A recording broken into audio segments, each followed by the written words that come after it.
Yeah.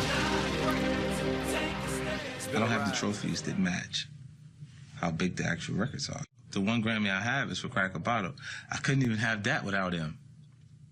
You know, and that's why I have so much value for him, not just in my career, just in my life, because he's a guy that, one of my best friends, because I can trust that he's going to be honest with his constructive criticism when it's time to listen to the music before it goes out. He's the only person that did things that I wanted to do. He had the Marshall Mathers LP with 23 million records sold with flags all around the plaque, and I was like, yo, I want that kind of success. I was just basically extremely nervous, you know, last year getting on the Grammy stage, and he was just like, man, you know, he's like, just enjoy it. He didn't tell me, like, you know, a lot of people would be like, oh, it's nothing, he didn't make it seem like it's not a big deal. He was like, but if you need reassurance before your verse comes, he's like, look at me, man, I'll give it back to you, you know, like, he was like, just look at me and I will reassure you that you belong on that stage. And I did. I came out there, I looked right at him, and he nodded at me, and that's when I knew, like, I'm okay up here, you know, and we had like an amazing rap Grammy performance. I would say it's not rap. It's not rap.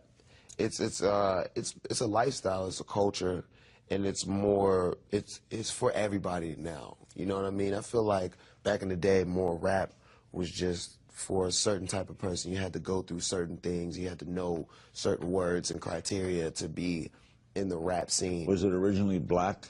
Yes. Now it's everything. It's everything. Yeah. My kids listen. Yeah. There's a lot of man. One of the greatest rappers is Eminem, and he's white. You know what I mean? Yeah. So it's like not only the color has changed, but just the thought process behind it. Another question, Game. What do you think of Recovery? Classic. I love it. Yeah. M's back.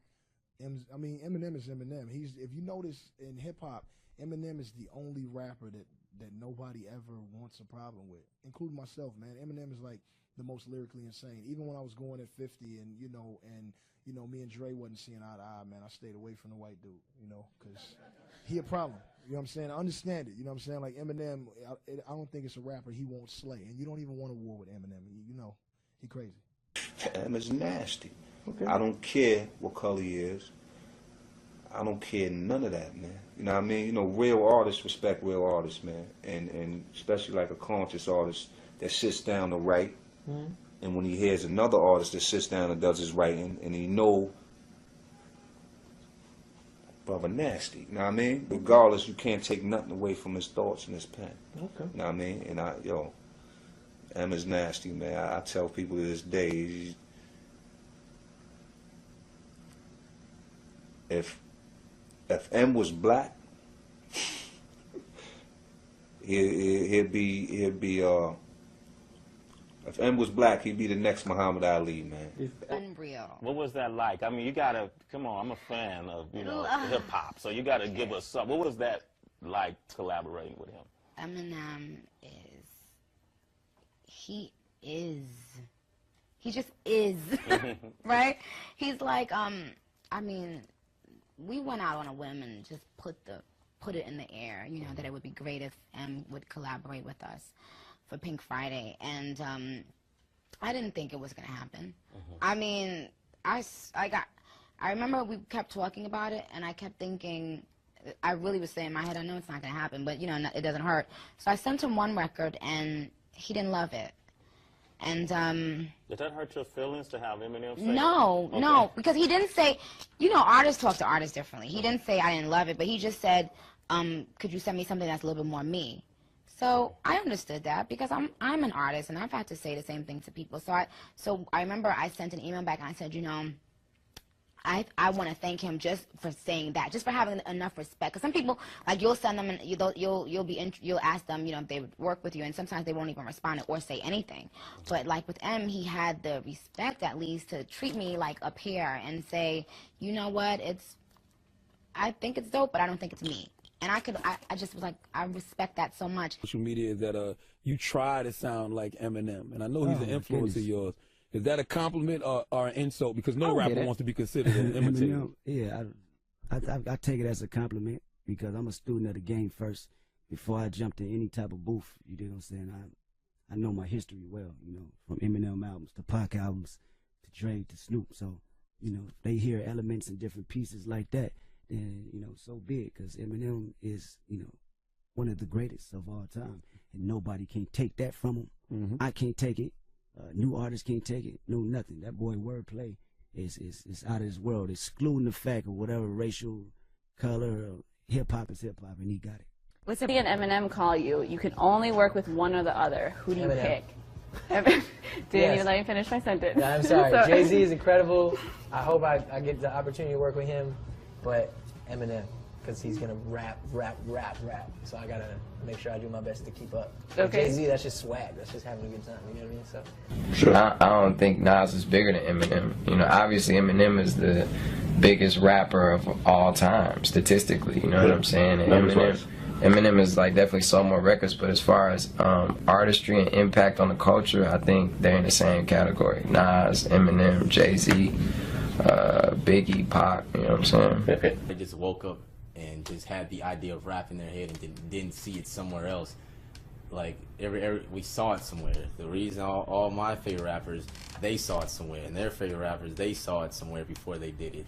And I saw Eminem doing it. I saw rappers like Crooked I do, and I saw a lot of people, but Eminem was the one that, like, he was the one that I wanted to be like. When I heard his music, I'm like, man, this dude, I relate to him a lot, man. Like, this is he was my role model, you know. That was the rapper that stood out more than any other rapper in the rap game. I didn't really like rap that much until he came in the scene. So, yeah, I have a lot of respect for the dude, and the stuff he said, he was just dope. I don't think there's any rapper that's better than Eminem, and I want to learn from the best. So I listen to his stuff a lot, and when you listen to somebody a lot, it's just like natural. You just start to sound like them. You have characteristics in your music that they have in their music, and it starts from there. I'm very excited about tonight. Tell us about your friendship, your relationship with Eminem. Where did it begin? How's it going? And what does he think of me? Yeah, we did a song on my album, Blueprint, the first one, because I got like a lot of them. The first one, we did a song called Renegade. Yeah. And, yeah.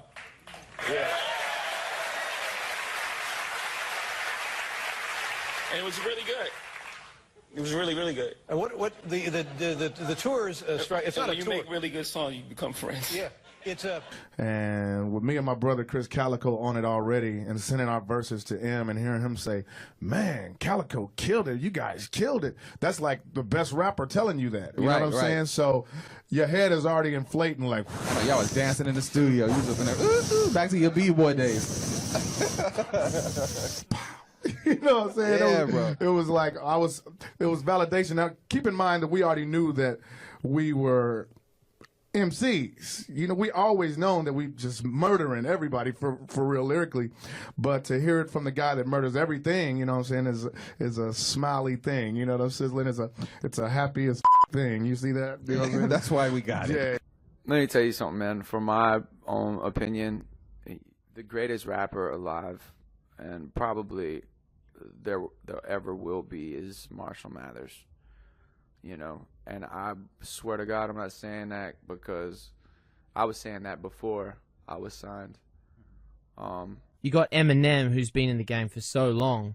What's it like to be invited to be on a tour with him, and what's it like to tour Australia with him and be, I guess, friends with Eminem? Well, man, for me, I'm sure for him too, but I speak for myself. I'm such a huge Eminem fan, and especially from his first 3 albums, I was like all the way in. You know what I mean? I'm still all the way in because he's still amazing. But, you know, that was a point in my life, a very pivotal point in my rap career, my rap. My first song I ever made was literally just biting Eminem and Nas. Yeah. You know what I mean? If you go listen, you would hear both influences. And I feel like when you start rapping in the beginning, you really just take all your influences and you just rap like them until eventually you become who you are from all these influences. And it's a melting pot, right? Yeah, Eminem was a main ingredient. So to now be on tour with him years later, they invite us out. It's like, it's a crazy feeling. You know, it's a huge honor.